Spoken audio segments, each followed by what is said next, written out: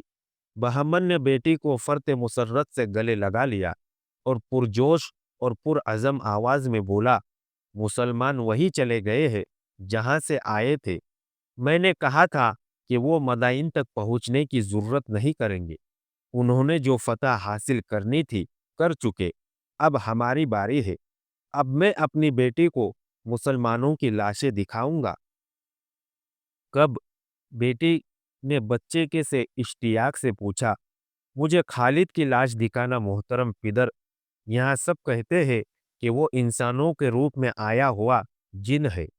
بہمن جازویہ نے بڑی زور سے کہا لگایا۔ بہمن جازویہ کا یہ فاتحانہ اور کنجیہ کہا پہلے کسرا کے محلات میں پہنچا، وہاں سے سالاروں تک گیا، پھر مدائن کی ہزیمت خوردہ فوج نے سنا اور پھر یہ احکام اور ہدایت کی صورت اختیار کر گیا۔ بہمن جازویہ کی بیٹی نے اپنی تمام سہیلیوں کو اور شاہی محل کی عورتوں کو اور جس کے ساتھ اس نے بات کی یہ الفاظ کہے، میں تمہیں خالد کی لاش دکھاؤں گی۔ خالد کی لاش؟ تقریباً ہر لڑکی اور ہر عورت کا رد عمل یہی تھا۔ کہتے ہیں خالد کو کوئی نہیں مار سکتا، وہ انسان نہیں، اسے دیکھ کر فوجیں بھاگ جاتی ہے۔ شاہی استبل میں جہاں شاہی خاندان اور سالاروں کے گھوڑے ہوتے تھے، گہما گہمی بڑھ گئی تھی۔ سائنسوں کو حکم ملا تھا کہ گھوڑوں میں ذرا سا بھی کوئی نقص یا کمزوری دیکھے تو اسے ٹھیک کرے یا اسے الگ کر دے۔ بہمن جازویہ کی بیٹی اس طرح ہر طرف پھدکتی پھر رہی تھی جس طرح عید کا چاند دیکھ کر نئے کپڑوں کی خوشی میں ناچے کوستے ہیں۔ وہ استگل میں گئی، وہاں اس کے باپ کے گھوڑے، اس کا ساتھ اپنا گھوڑا بھی تھا جو باپ نے اسے تحفے کے طور پر دیا تھا۔ میرے گھوڑے کا بہت سارا خیال رکھنا، اس نے اپنے خاندان کے سائس سے کہا۔ ایک ادھیڑ عمر سائی جو 3-4 مہینے پہلے اس استبل میں آیا تھا اور لڑکی سے پوچھا کہ اپنی فوج کہاں جا رہی ہے یا مدینے کے لشکر کے حملے کا خطرہ ہے۔ اب تم مدینے والوں کی لاشیں دیکھو گی، لڑکی نے کہا۔ باقی گھوڑوں کے سائز بھی اس کے ارد گرد اکٹھے ہو گئے تھے، وہ بھی تازہ خبر سننا چاہتے تھے۔ لڑکی نے انہیں بتایا کہ خالد تھوڑی سی فوج پیچھے چھوڑ کر زیادہ تر فوج اپنے ساتھ لے گیا ہے اور وہ عراق سے دور نکل گیا ہے۔ یہ تمام علاقہ جو خالد نے فارس والوں سے چھینا تھا، عراق کا تھا۔ لڑکی نے سائنسوں کو بتایا کہ اب اپنی فوج پہلے عین التمر پر پھر دوسرے شہروں پر حملے کر کے انہیں دوبارہ اپنے قبضے میں لے گی۔ اگر خالد واپس آیا بھی تو اسے اپنی شکست اور موت کے سوا کچھ نہیں ملے گا۔ کیا اسے زندہ پکڑا جائے گا؟ ادھیڑ عمر سائس نے مسرور سے لہجے میں پوچھا۔ زندہ یا مردہ؟ بہمن کی بیٹی نے جواب دیا، اسے مدائن میں لایا جائے گا۔ اگر زندہ ہوا تو تم اس کا سر قلم ہوتا دیکھو گے۔ 3-4 روز گزرے تو یہ ادھیڑ عمر سائس لاپتہ ہو گیا۔ اسے سب عیسائی عرب سمجھتے تھے، ہسمکھ اور ملنسار آدمی تھا۔ صرف ایک سائس نے اس کے متعلق بتایا کہ وہ کہتا تھا کہ وہ اپنے قبیلے میں واپس جانا چاہتا ہے، جہاں وہ قبیلے کی فوج میں شامل ہو کر مسلمانوں کے خلاف لڑے گا۔ وہ اپنے خاندان کے ان مقتولین کا انتقام لینا چاہتا تھا جو 2 جنگوں میں مسلمانوں کے ہاتھوں مارے گئے تھے۔ جس وقت شاہی استبل میں اس سائس کی غیر حاضری کے متعلق باتیں ہو رہی تھی، اس وقت وہ مدائن سے دور نکل گیا تھا۔ مدائن سے وہ شام کو نکلا تھا جب شہر کے دروازے ابھی کھلے تھے۔ اس کے پاس اپنا گھوڑا تھا۔ کسی کو بھی معلوم نہیں تھا کہ وہ عیسائی نہیں مسلمان تھا۔ اور وہ اسی علاقے کا رہنے والا تھا جس پر ایران کے آتش پرستوں کا قبضہ رہا تھا۔ وہ مثنہ بن حارثہ کا چھاپا مار جاسوس تھا۔ اس نے مدائن میں جا کر شاہی استبل کی نوکری حاصل کر لی تھی۔ بہمن جازویہ کی بیٹی نے اسے اس نے عراق سے خالد اور ان کے لشکر کی روانگی اور مدائن کے سالاروں کے عزائم کی تفصیل سنی تو وہ اسی شام مدائن سے نکل آیا۔ یہ اطلاع بہت قیمتی تھی۔ سورج نے غروب ہو کر جب اس کے اور مدائن کی شہر پناہ کے درمیان سیاہ پردہ ڈال دیا تو اس مسلمان جاسوس نے گھوڑے کو ایڑ لگا دی۔ اس کی منزل انبار تھی جہاں تک وہ اڑ کر پہنچنے کی کوشش میں تھا۔ جہاں گھوڑا تھکتا محسوس ہوتا وہ اس کی رفتار کم کر دیتا۔ صرف ایک جگہ اس نے گھوڑے کو پانی پلایا۔ اگلے روز کا سورج افق سے اٹھ آیا تھا جب وہ انبار میں داخل ہوا، اور کچھ دیر بعد وہ سالار جبرکان بن بدر کے پاس بیٹھا ہوا تھا۔ وہ ہاپ رہا تھا۔ اس نے ہاپتے ہوئے سنایا کہ مدائن میں کیا ہو رہا ہے۔ میں اسی روز آ جاتا جس روز مجھے بہمن جازویہ کی بیٹی سے یہ خبر ملی تھی، اس نے سالار جبرکان سے کہا، لیکن میں وہاں 3 دن یہ دیکھنے کے لیے رکا کہ دشمن کیا تیاریاں کر رہا ہے اور سب سے پہلے کہاں حملہ کرے گا۔ اس جاسوس نے، جسے تاریخ نے ایک جاسوس لکھا ہے، مدینے کی فوج کے سالار جبرکان بن بدر کو جو تفصیلی رپورٹ دی وہ تاریخ کا حصہ ہے اور تقریباً ہر مورخ نے بیان کیا ہے۔ خالد جب عین التمر سے سالار ایاز بن غنم کی مدد کے لیے دومت الجندل کو روانہ ہوئے تو عین التمر سے ایک عیسائی عرب نے مدائن اطلاع بھیج دی کہ خالد عراق سے چلے گئے ہیں۔ ان کی منزل دومت الجندل بتائی گئی۔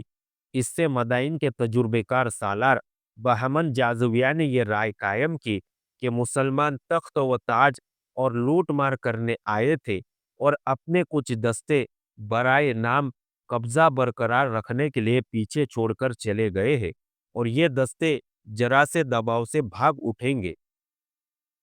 اس زمانے میں اکثر یوں ہوتا تھا کہ کوئی بادشاہ بہت بڑی فوج تیار کر کے طوفان کی مانند ایک کے بعد دیگرے کئی ملکوں پر چڑھائی کرتا اور قتل عام اور لوٹ مار کرتا، اپنے پیچھے کھنڈر اور لاشوں کے انبار چھوڑ جاتا تھا۔ وہ کسی بھی ملک پر مستقل طور پر قبضہ نہیں کرتا تھا۔ مدائن کے محل میں خالد رضی اللہ عنہ کے کوچ کے متعلق یہی رائے قائم کی گئی، لیکن خالد رضی اللہ عنہ نے عراق میں فارس کے جو مقبوضہ شہر اور بڑے قلعے فتح کیے تھے وہاں وہ ایک ایک سالار اور کچھ دستے چھوڑ گئے تھے۔ یہ صورتحال کسریٰ کے سالاروں کو کچھ پریشان کر رہی تھی۔ فوج کو مدائن سے نکالو اور حملے پہ حملہ کرو۔ کسریٰ کے دربار سے حکم جاری ہوا۔ ہم تیار ہیں، شیرزاد نے کہا، جو حاکم سابات تھا اور انبار سے مسلمانوں سے شکست کھا کر بھاگا تھا۔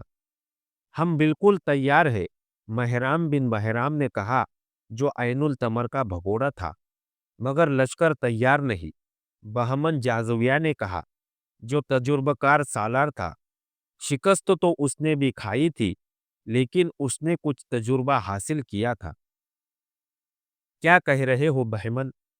کسریٰ کے اس وقت کے جانشین نے کہا، کیا ہم نے اس لشکر کو اس لیے پالا تھا کہ شکست کھا کر ہمارے پاس بھاگ آئے، اور ہم ان سپاہیوں اور کمانڈروں کو سانڈوں کی طرح پالتے رہے؟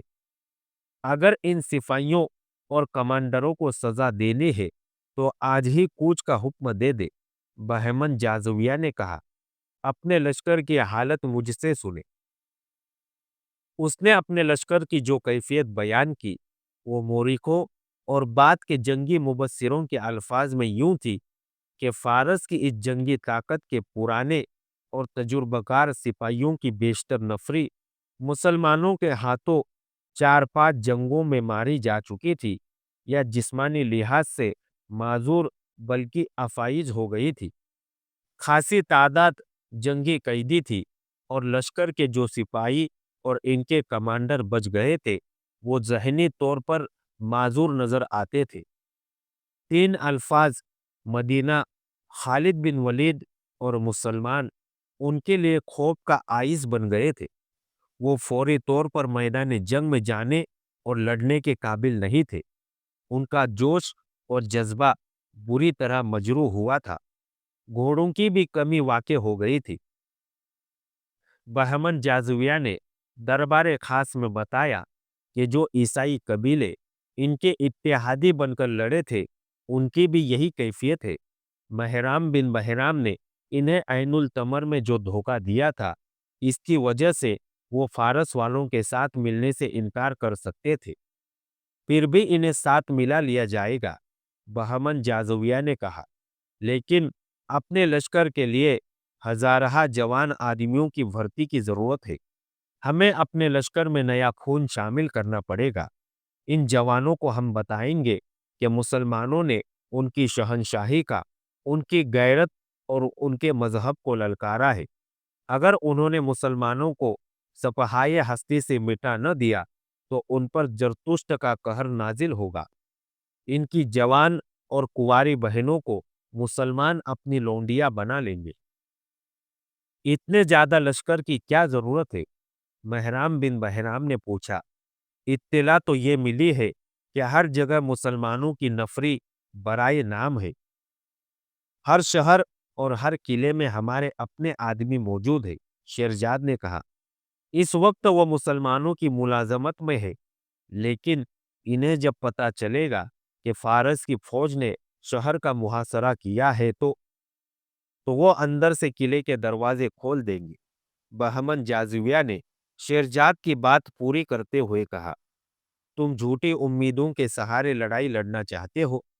مجھے اطلاع ملتی رہتی ہے مسلمان اپنے مفتوحہ اور محکوم لوگوں کے ساتھ اتنا اچھا سلوک کرتے ہیں کہ ان کے ساتھ کوئی آدمی بے وفائی نہیں کرتا۔ اگر فاتح اپنے مفتوحہ کی جوان اور حسین بیٹیوں کی طرف آنکھ اٹھا کر بھی نہ دیکھے اور اس کی عزت اور اموال کو تحفظ دے تو مفتوحہ ایسے فاتح کے ساتھ کبھی بے وفائی نہیں کرے گا۔ نہ صحیح، شاہی خاندان کی کسی فرد نے کہا، اتنے زیادہ لشکر کی پھر بھی ضرورت نہیں۔ یہ ان سالاروں سے پوچھے جو مسلمانوں سے شکست کھا کر آئے ہیں۔ بہمن جازویہ نے کہا، میں تو کہتا ہوں کہ مسلمان جتنے تھوڑے ہوتے ہیں اتنے ہی زیادہ طاقتور ہوتے ہیں۔ میں کوئی خطرہ نہیں لینا چاہتا۔ یہ بھی خیال رکھے کہ مسلمان قلعہ بند ہوں گے۔ انہیں زیر کرنے کے لیے ہمارے پاس 10 گنا نفری ہونی چاہیے۔ میں اپنی جوابی کارروائی کو فیصلہ کن بنانا چاہتا ہوں۔ یہ خیال بھی رکھو کہ ہم ایک دن میں مقبوضہ شہر مسلمانوں سے واپس نہیں لے سکتے۔ مسلمان جہاں مقابلے میں ڈٹ گئے وہاں ہمیں مہینوں تک باندھ لیں گے۔ اس عرصے میں خالد اپنے لشکر کے ساتھ واپس آ سکتا ہے۔ اس کے واپس آ جانا سے صورتحال بالکل ہی بدل جائے گی۔ اگر ہمارے لشکر کی نفری کم ہوئی تو اس جنگ کا پانسا پلٹ سکتا ہے۔ ہم لشکر تیار کر کے اسے کئی حصوں میں تقسیم کریں گے اور ایک ہی وقت ہر جگہ حملہ کریں گے۔ کیا خالد کے خاتمے کا کوئی انتظام نہیں ہو سکتا؟ کسریٰ کے جانشین نے پوچھا۔ یہ انتظام بھی میرے پیش نظر ہے، بہمن جازویہ نے کہا۔ دیکھ بھال کے لیے میں تیز رفتار گھڑ سوار ہر طرف پھیلا دوں گا۔ خالد جدھر سے بھی آئے گا مجھے اطلاع مل جائے گی، میں اسے عراق سے دور روک لوں گا۔ آج کے لیے اتنا ہی کافی ہے۔ اگلی داستان جاننے کے لیے ہمارے ساتھ جڑے رہیے اور اس آڈیو کو زیادہ سے زیادہ شیئر کرنا نہ بھولیں۔ دعاؤں کی گزارش۔ السلام علیکم ورحمۃ اللہ وبرکاتہ۔